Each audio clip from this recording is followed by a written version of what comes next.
What is up, viewer people? My name is Denisio and I am the commissioner of the Grand Pokemon League, otherwise known as the GPL, and coach of the Swansea Soul Blazers.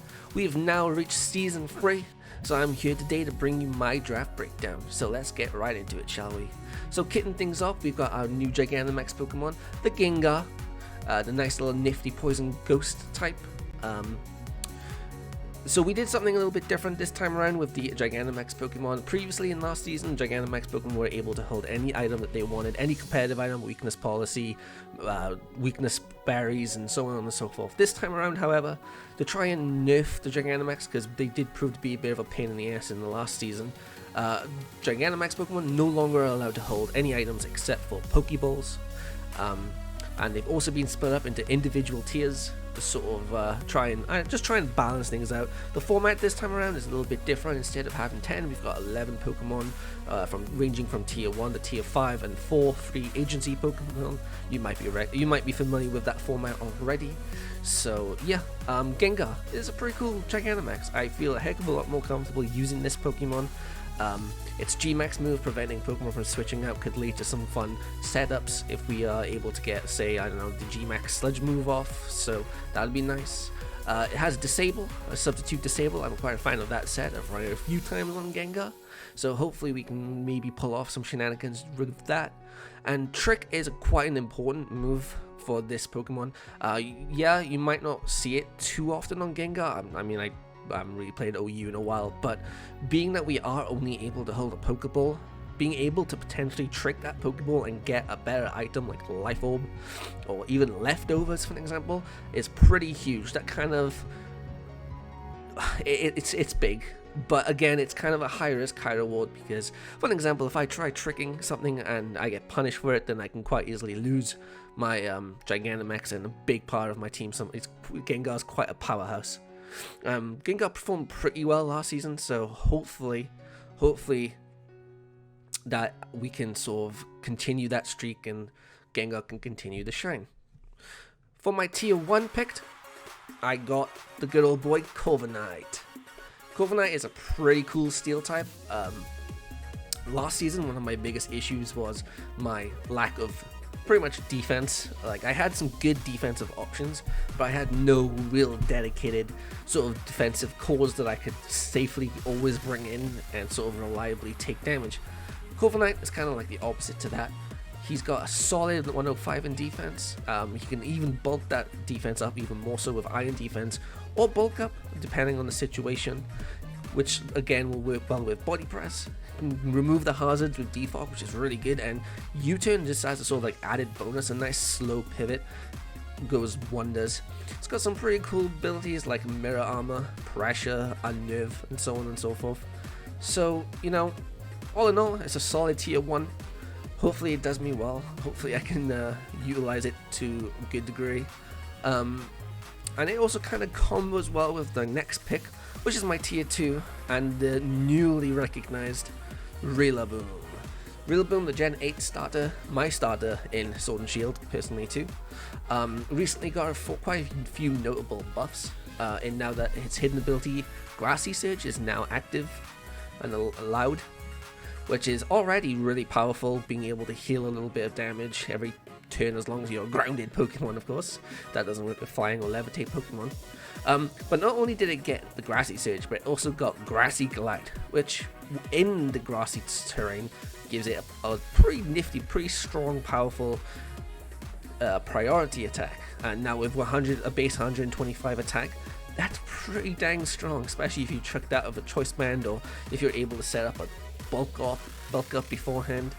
All in all, it's a really good Pokemon. It gets U-turn too. Knockoff is quite a big move as well, since Knockoff is kind of a limited move these days, but a lot of people will be probably expecting the Grassy Glide, so being able to catch someone with a Knockoff is going to be huge.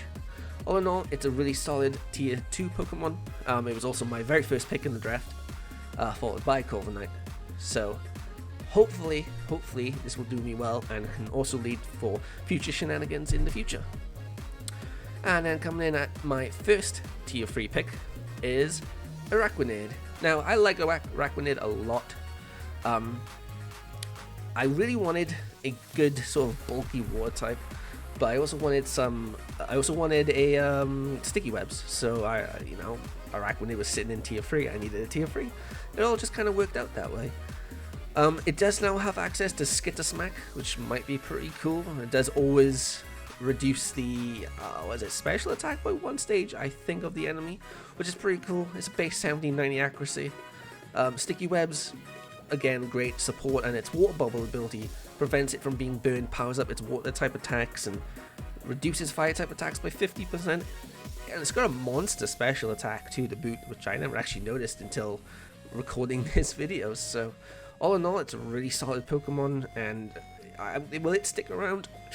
It's hard to really say. I do have some plans already lined up in the future to sort of amend my team, because there was an overclaring issue, but hopefully we get that solved.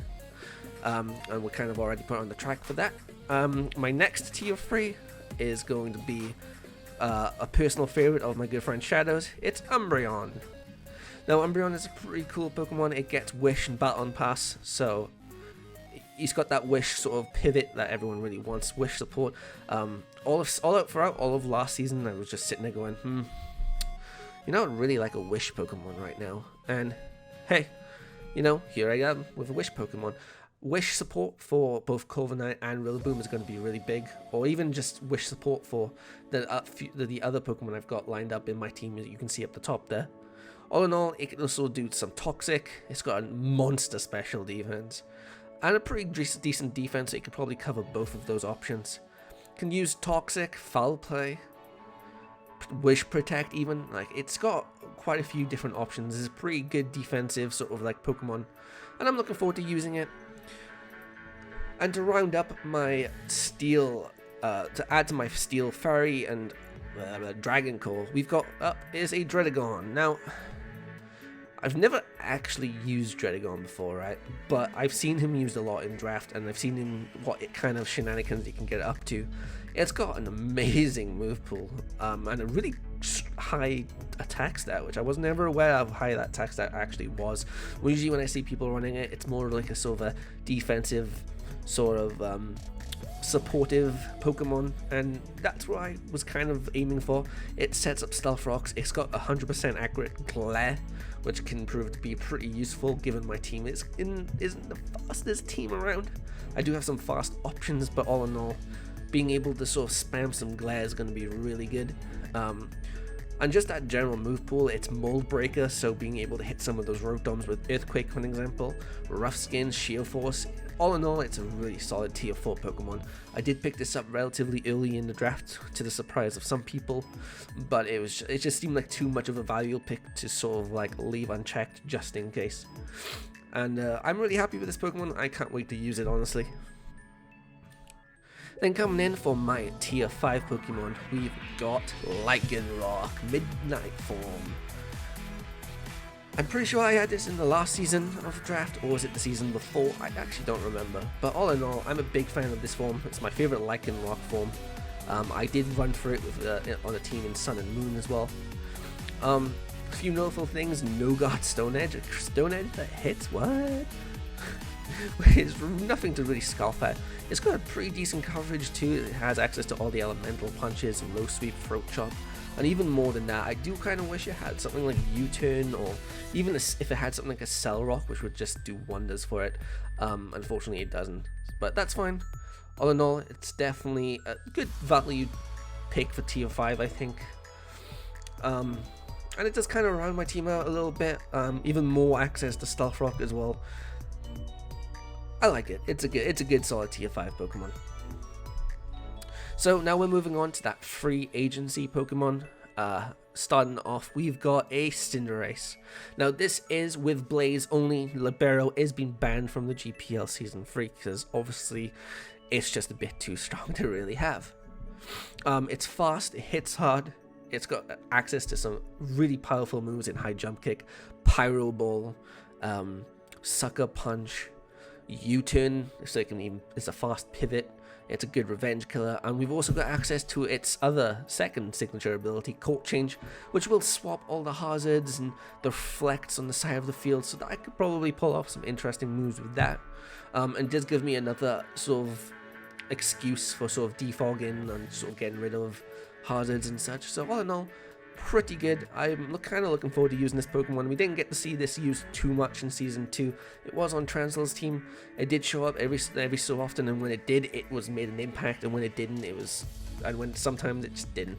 So I'm excited to see how I can utilize it, see how it can play out. Our second free agency pick was Hatterene. Now this is a Pokemon I wasn't too happy with. If anything, this is likely the weakest sort of part of my team. The only reason I ended up really picking that up was because I needed a fairy type, and voila, there was a fairy type sitting in tier 2 that I kind of needed to pick up. It is pretty strong, it can hit hard. The only thing that really lets it down is its speed and HP, which if I were to sort of focus my team as more of a trick room team, then it would be amazing. However, I don't really want to run my team as a trick room team, if I'm honest. Like, that wasn't my plan. Looking at my team with Cinderace, Rillaboom, Gengar, for an example, yeah, they're all quite speedy Pokemon. Even Rillaboom's got a base 85 speed, so that's nothing to really scoff at. Honestly, that can outspeed quite a few of the meta. And even the few of the Pokemon that's coming up right now, it's going to be quite fast. So essentially, I was not happy with this pick, and I have in fact used my one free agency swap to trade this Pokemon out for another Pokemon, which we'll get to at the end of the video. So we'll move on to the next Pokemon, which is going to be Boltund. Boltund, I honestly, I picked this because I like it. I seen it used in last season, and I've always kind of wanted to use it. I've always liked its design. It's fast electric type, which is going to be great for killing Pokemon. It's also now got access to its competitive ability, its hidden ability, which we could probably find a way to utilize that, especially if we're going to be relying on sticky webs. So there's going to be a lot of defogging trying to get rid of those sticky webs, which I will be able to get a boost from. So we've got options. It does get Volt Switch, which is again another pivot. We've got quite a nice bit of pivot on our team with Corviknight, Rillaboom, Cinderace, and now Volt Switch on Boltund. So that's pretty good. It's fast, it hits hard, it has Strong Jaw, it has access to Fire Fang and Thunder Fang, I believe. I don't think it has access to Ice Fang, which would be great if it did, but hey, beggars can't be choosers, right? But all in all, I'm actually really excited to try this Pokemon out. And moving on to our last Pokemon, we've got the Sandcastle, Palossand, the nice strong ground type. I picked this Pokemon up solely on the basis that I needed a ground type, and well, Palossand was sitting in tier 4, and I thought, hey, why not just pick this Pokemon up, put it to good use. It has a pretty good defense, and I do also believe that this Pokemon is going to play off huge in our first opponent for week 1. It gets access to the new move Scorching Sense, which does give, I think a 30% chance to burn. So it's like pretty much a ground type Scald, maybe not as powerful. It is Stab though, so that's pretty good. It does get its own signature move, Shore Up, which is pretty much a recover, but for him. And Stockpile, maybe we can get some nice Stockpile shenanigans in the future. That would be pretty cool. I've not really used Palossand. I've seen it used multiple times by Professor and Transil in previous seasons, but all in all, it's a pretty nifty Pokemon. It'll do its job. It'll cover its sort of like the weaknesses on my team pretty well.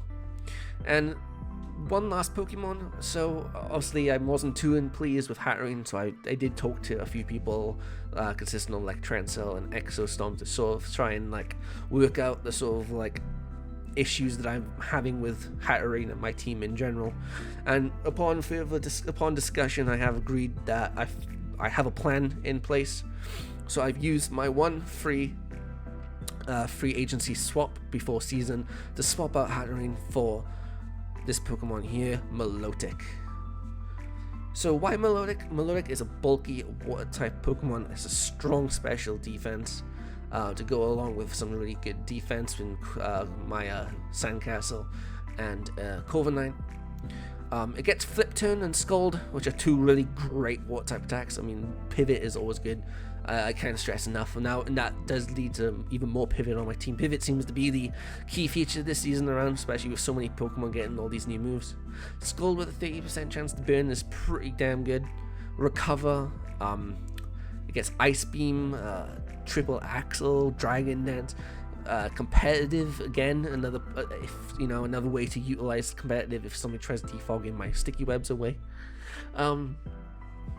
But yeah, all in all, it's a solid Pokemon. I really like Milotic. I've used it quite a few times in the past in various like VGCs and singles, OU, and so on and so forth. So I'm pretty comfortable with this pick. I do have a plan for one other change. However, we're unable to make that change just yet until season starts, and that will be starting on Monday. You know, pretty much a day, 24 hours time. So when that happens, I will perhaps make a quick video just to give a little update on my team. This time around, I do plan on recording my videos, so hopefully that'll be we'll see how long that lasts. Stay tuned, because Ribombee will also be continuing his series in the Pick'ems, but I'll be featured as a Pick'ems picker this time around rather than Power Rankings. Power Rankings is going to be taken by Transler and Ribombee this time, so make sure you guys are subscribed so you can get all the GPL footage there. I will also, after every week, after all the battles have been concluded, me and my good friend Cup Guy, we're going to be going on stream and be doing a live analysis where we go over the games and break them down and just sort of shoutcast them. A little bit of fun.